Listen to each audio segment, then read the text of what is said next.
কি আসলেই এই কালেমা হলো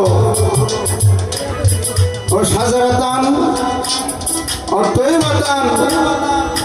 এই কালেমা হলো একটি বৃক্ষ সদৃশা স্বরূপ, যার উপরের ভাগ হলো 7 আসমান বেষ্টিত, নিচের ভাগ হলো 7 জমি বেষ্টিত। সেখানে দাঁড়িয়ে আমার দয়াল বাবা আব্দুর রশিদ সরকার তারই লেখা এই কালেমার জবাবে একটি গান আমি গাওয়ার চেষ্টা করবো। গানটার সঙ্গে আপনারা কালেমার গানের জবাব অবশ্যই পেয়ে যাবেন।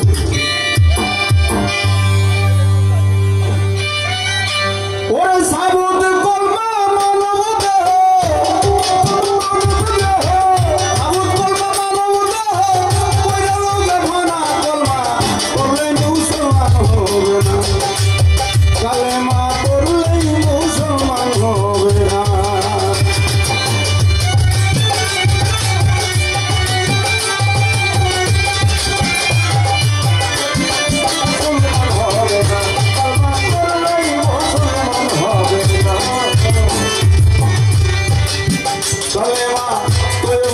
সৃষ্টবাণী তার চাইতেও বেশি, শাহাদাত হয় সাক্ষ্যবাণী, মিথ্যা কইলে দোষী গো, মিথ্যা কইলে মিথ্যা কইলে দোষী গো, মিথ্যা কইলে দোষী, মিথ্যা কইলে দোষী গো, মিথ্যা কইলে দোষী। কালেমা হয় সৃষ্টবাণী তার চাইতেও বেশি, বাজান শাহাদাত হয় সাক্ষ্যবাণী, মিথ্যা কইলে দোষী গো, মিথ্যা কইলে দোষী, মিথ্যা কইলে দোষী গো, মিথ্যা কইলে দোষী, মিথ্যা কইলে দোষী গো, মিথ্যা কইলে দোষী। ওই কলমা দাইরা দেখায় আল্লাহর নিশানা,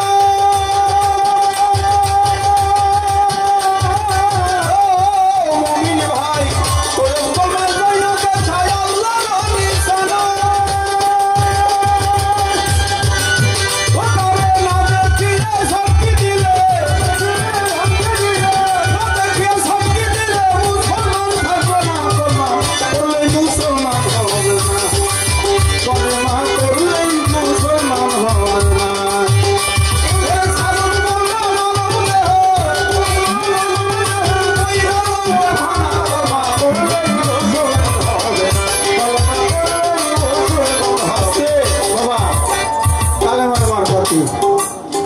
আপনারা কোন মাইন্ড নেবেন না, বিএনপির মার্কা কি বাবা, ধানের শীষ না?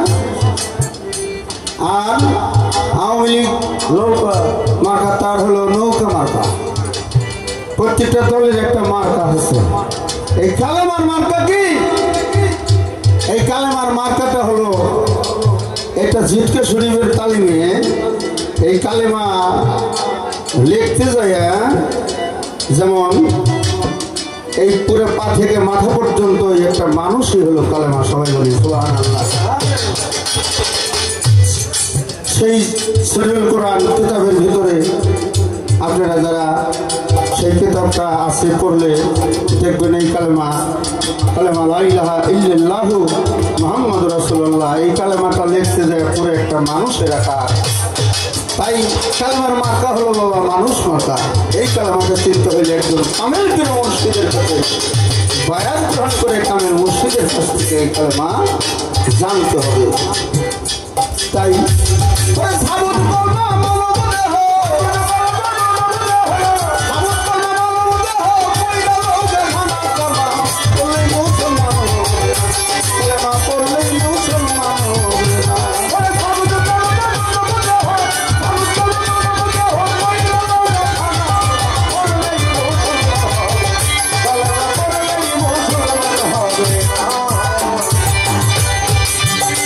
কালেমা তো হইল বিশ্বাসের কাজ, সকলেই জানে না, গাছের উপরের বাঘ 7 আসমান তক রয়েছে বর্ণনা, রয়েছে বর্ণনা,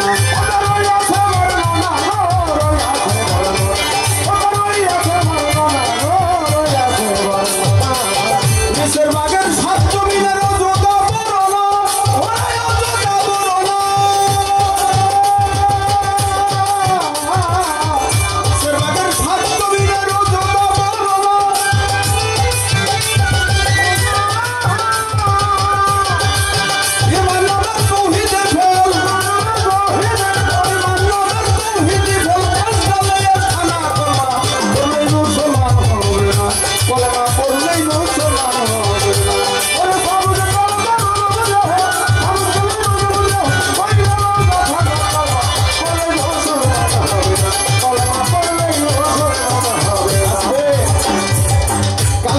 তো কথা কয় এখানে যে বুঝতে হবে যেই কালেমার কথা বলে কাগজের লেখা কালেমা হলো শরীয়তের কলেমা, তরিকতের কলেমা হলো যাই না দেখা, হাকিকতের কলেমাকে সেই চেনা মারফতে দেখে কলেমা পাঠ করা নাকি বাজান।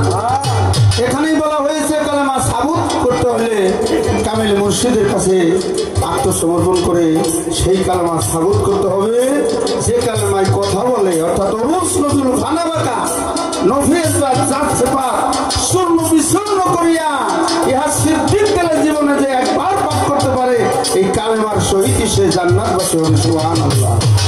তবে আমাদের বিশ্বাস করতে হবে কি বাজান, এই কালেমা হাজার হাজার বার পাঠ করলেও তবু বান্দা গুনাহগার, আর একবার করলে হবে সে হবে মুমিন, সেই কালেমার মাধ্যমে জান্নাতবাসী হবে। এটা দলিল প্রমাণ করে।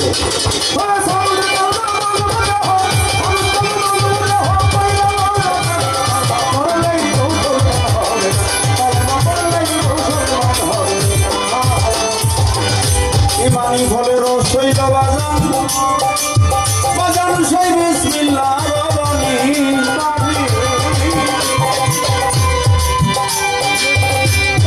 আল্লাহকে তাকর যদিও হাদিস কোরআন জানি না, হাদিস কোরআন জানি, হাদিস কোরআন জানি না, হাদিস কোরআন জানি, হাদিস কোরআন জানি না, হাদিস কোরআন জানি।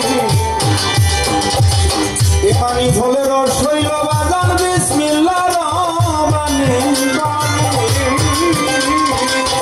আল্লাহকে তাকর যদিও হাদিস কোরআন জানি রে, হাদিস হাদিস কোরআন জানি রে, হাদিস কোরআন জানি, হাদিস কোরআন জানি রে, হাদিস কোরআন জানি। সূরা মুজাম্মিলের বিষয়তে রয়েছে বর্ণনা, রয়েছে বর্ণনা। বিসমিল্লাহ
মুখস্থ করলে শাস্ত্র করলে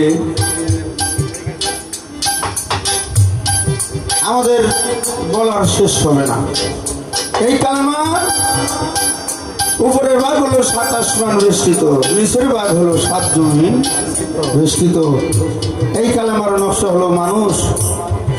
সেই কোন মানুষ বাবারে, যিনি একজন ইনসানের কামেলে পরিণত হয়ে যায়। এই মানুষ আল্লাহর ইবাদত বন্দেগী করতে করতে ইনসানের কামেলে পরিণত হয়ে মুমিন হয়ে গেলে তিনি একজন কালেমা মার্কা মানুষ হয়ে যায়, যে যাকে দেখা মাত্র দিন দুনিয়া কোনো কিছুর কথা মনে থাকে না। আল্লাহ আল্লাহ রাসূলের প্রতি আমার বিশ্বাস লাগে, যে যাকে দেখা মাত্র দুনিয়াদারি ভুলে যায় আল্লাহ আল্লাহ রাসূলের কথা মনে হয়। কেন বাজান? একজন কামেল পীরের কে দর্শন করার মধ্য দিয়ে সে দুনিয়াদারি ভুলে যায় আল্লাহ আল্লাহ রাসূলের মুখোমুখি হয়ে যায়। তাই পড়া কলমা সাবুত কিনা বাজান তৌহিদে হবে না, তাই বিকল্প তাই করো আরে ফেরো আরে ফেরো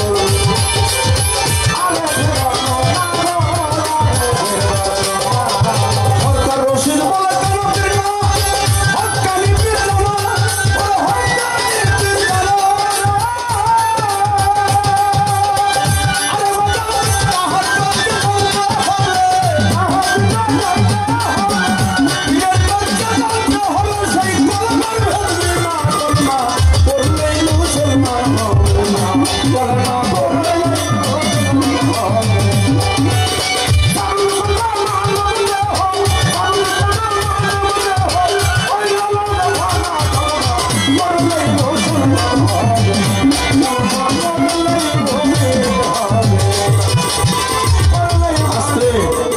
বর্তমানে যে পরিস্থিতি, এত কষ্টের মধ্য দিয়ে,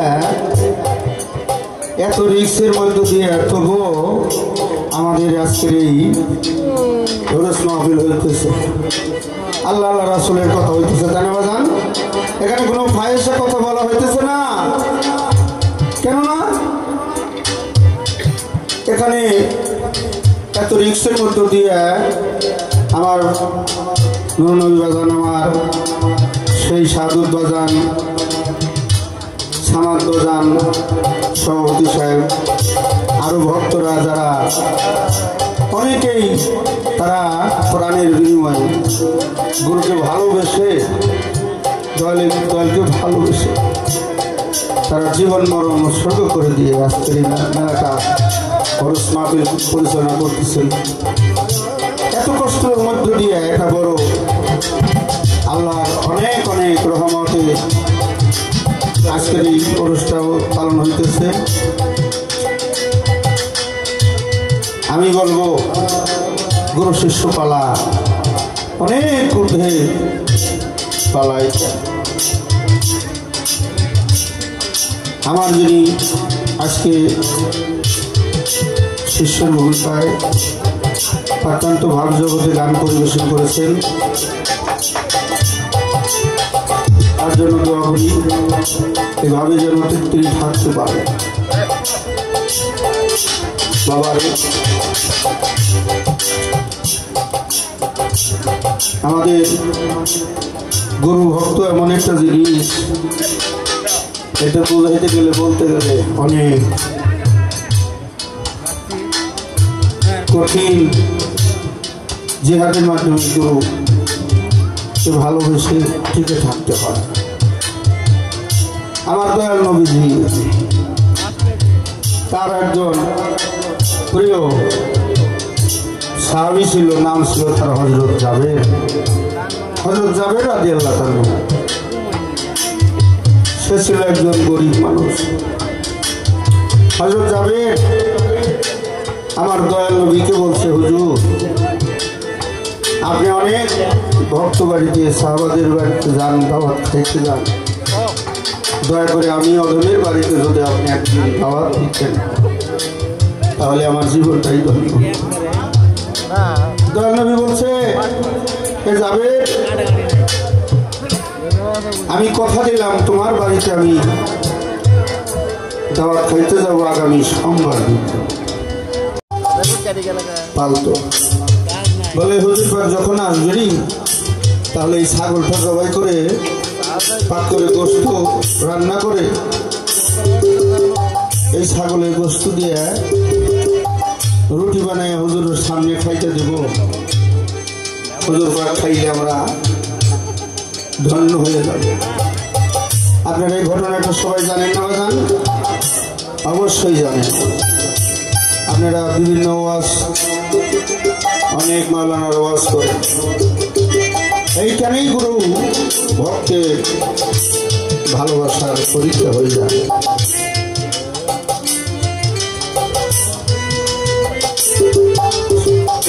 সকালবেলা উঠা যাবে কি কর্ম করিল, ধারালো একটা সুরা হাতে নিয়ে ওই ছাগলটা যখন জবাই করতে দিল নিজের হাতে ছুরি দিয়া ছাগলটা শোয়াইয়া জবাই করেছিল। জাবিরের বড় ছেলে ওই ছাগল জবাই করা দেখলো কিভাবে একটা ছাগল জবাই করে। ছোট ছেলে বাড়িতে ছিল না, খেলাধুলা করতে যা জবাই করা ছাগলটা গোস্ত বানাই রঙ্গনশালায় যখন নিয়ে যায়। ছোট ছেলে যেদিন দয়াল মুর্শিদ ভক্তের বাড়িতে আসবে, ভক্ত কিন্তু গুরু আসবে এই চিন্তাই তার। দয়াল কখন আসবে, আমি দয়ালের সামনে কি খাইতে দেবো, কি সেবা দেব। রান্না করতেছে জাবেরের স্ত্রী বাজান। জাবেরের ছোট ছেলে আইসা তার বড় ছেলে তার বড় ভাইকে বলছে, দাদা ভাই এখানে তো রক্ত কিসের রক্ত দেখা যায়? ছোট তো বেশি বুঝে না। বড় ছেলে কয়, ছোট ভাই আমাদের বাড়িতে আজকে হুজুর কেবলা আসবে, সেজন্য আমাদের বাড়িতে যে ছাগলটা আমরা পালতাম এই ছাগলটা জবাই করেছে, রান্না করতেছে, খাওয়া দাওয়া হবে। ছোট ভাই বলছে, বড় ভাই কিভাবে এই ছাগলটা জবাই করছে আমাকে একটু দেখাইব না? বড় ভাই তো জানে না যেভাবে ছাগল জবাই করছে, দেখাইতে গেলে তার নিজের হাতে নিজের ভাইকে তিনি জবাই করবে। বড় ভাই বুঝতে পারে নাই, বলে আসো ভাই তোমাকে আমি দেখাই। যেভাবে ছাগল শোয়াইয়া ছুরি হাতে নিয়ে জবাই করেছে, ছোট ভাইকে শোয়াইয়া বড় ভাই ছুরি হাতে নিয়ে আল্লাহু আকবার বলে যখন ছোট ভাইয়ের গলার মধ্যে ছুরি চালাইছে, বাবা ছুরির ধারে আঘাতে ছুরিতে ছোট ভাই জবাই হয়েছে। আর একটা চিৎকার দিয়ে মা রান্না করতে গিয়ে দৌড়াইয়া তার সন্তানের জন্য মায়ের কলিজার মধ্যে লাগছে, দেখে যে বড় ছেলে ছোট ছেলেকে জবাই করেছে। বাজার মাই জানে সন্তানের জ্বালা অন্য কেউ জানে না। বিদেশে বিপাকে যদি কারো সন্তান মারা যায়, দেশের কেউ না জানলেও জানে আগে তার জনম দুঃখী মা। তাই মা বড় ছেলেকে দৌড়ানি দিছে যে আজকে তোকে আমি নিজে হাতে মেরে ফেলবো, তুই ভাই হয়ে ভাইকে কিভাবে জবাই করবি? প্রাণের ভয়ে মাই যখন দৌড়ানি দিছে, বড় ছেলে দৌড়াইতে লাগলো যে মাই আমাকে ধরলে তো আমাকে মাই মেরে ফেলবে। মাই পিছু পিছু যায়, ছেলে আগে আগে যায়। যাইতে যাইতে একটা বিল্ডিংয়ের ছাদের উপরে উঠে বড় ছেলেকে মাই তো আমাকে মারবে, আমি ছাদের উপর থেকে লাফ দিয়ে করে আত্মহত্যা করে মারল। মায়ের ভয়ে জাবের বড় ছেলে বিল্ডিং থেকে লাফ দিয়ে জমিনে পড়ে আত্মহত্যা করে মারা যায়। এদিকে সময় ঘনায় আসতেছে, হুজুর পাক আসবে। মাই কি করবে? দুইটি ছেলে, বড় ছেলের লাশ আর ছোট ছেলের লাশ রান্নাঘরের ভিতরে একটা চাদর দিয়ে ঢাইতে রাখছে যে আমার দয়াল নবী আইসা যদি আজকে আমাদের এই অবস্থা দেখে তাহলে তো আমরা গুনাহগার হব। হয়তো আমার দয়াল নবী কষ্ট পাবে। যখন আমার হুজুর পাক জাবেরের বাড়িতে সাহাবাদেরকে নিয়ে উপস্থিত হয়ে গেছে, জাবের আর জাবেরের স্ত্রী রান্না করে রুটি আর গোশত হুজুর পাকের সামনে নিয়ে ঘরের ভিতরে দিছে, হুজুর খান। মায়ে আসুল দিয়া চোখের জল মুছে, বাজান খাইতে দিয়ে যদি কোনো মানুষ কান্না শুরু করে তখন কি বাজান কোনো খানা আসে? খাওয়া যায়? খাওয়া যায় না। আমার আল্লাহ পাক বলছে, জিবরাইল তুমি এই মুহূর্তে আমার দোস্তের কানে কানে যায় বলো, আজকে যদি জাবেরের দুইটা সন্তান সঙ্গে না নিয়ে আমার দোস্ত খানা খা, তাহলে আমার দোস্ত নামে কলঙ্ক হয়ে যাবে। আমার দোস্ত যেন জাবেরের দুইটা সন্তানকে সঙ্গে নিয়ে খা। আমার দয়াল নবী বলছে জাবেরের স্ত্রীকে, মা গো তুমি কাঁদছো কেন? তোমার কি এমন দুঃখ তুমি কান্দো? জাবেরের স্ত্রী চোখের জলে বুক ভাসায় আর কান্দে, বলে হুজুর আপনি খান, আমি এমনিই কাঁদতেছি, কিন্তু আমার দয়াল নবী মনের ভাবটা বুঝতে পারি।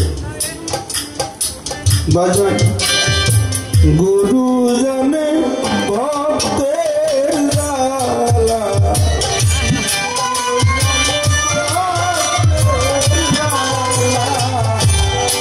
বাজান গুরু জানে ভক্তের জ্বালা, গুরু জানে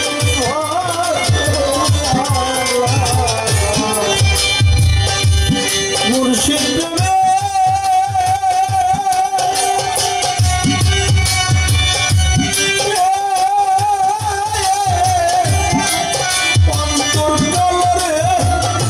গুরু জানে ভক্তের জ্বালা।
মাইজানের সন্তানের জ্বালা ওরে যার দেখা যাই মরিয়া মাই কোলে না ধাউ ধাউ করে প্রেমে রাখু বাইরে দুনিয়া বাজার মাইজানের সন্তানের জ্বালা মাইজানের সন্তানের জ্বালা পুত্র সগরি রয় কালা মাইজানের সন্তানের জ্বালা পুত্র সগরি রয়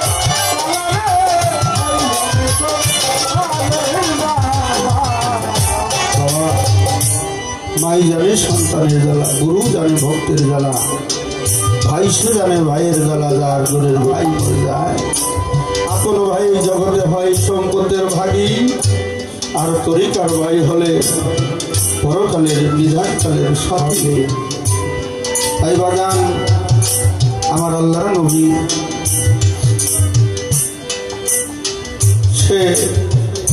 সেই জাবেরের দুটি সন্তান আল্লাহর দরবারে যখন আমার নবী মোনাজাত করলো এবার আলাইহি আজকে হযরত জাবেরের দুটি সন্তানকে তুমি কুদরতে তোমার কুদরতে জীবিত করে দাও আমার আল্লাহ পাকের কুদরতে তারা জীবিত হয়ে যায় তাই এই জগতের বুকে গুরুর প্রেম ভালোবাসা যেই ভক্তের অন্তরে থাকে সেই কেবল বুঝতে পারে গুরু যে ভালোবেসে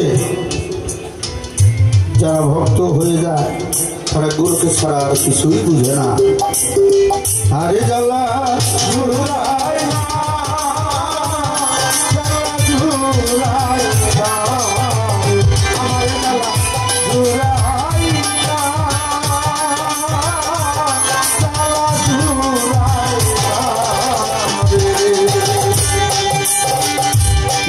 আমার দুরাই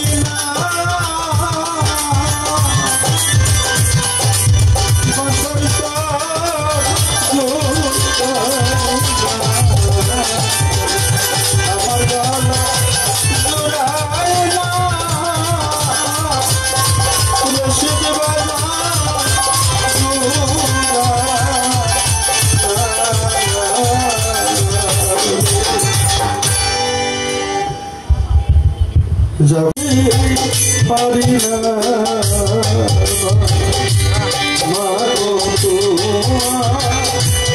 কোথায় আমি ভুলতে পারি না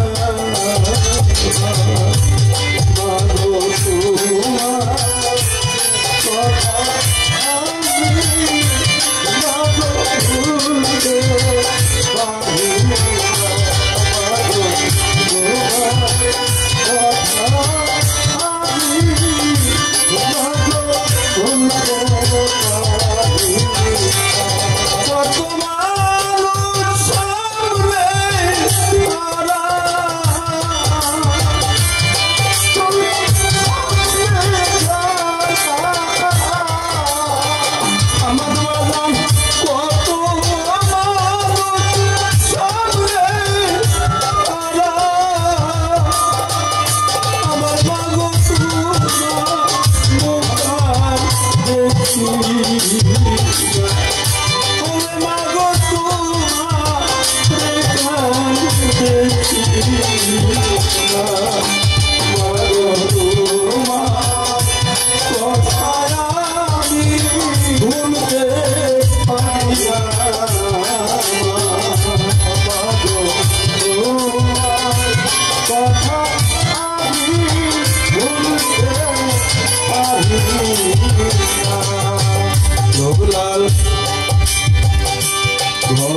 বাজান ভালো বাসে আগুন করে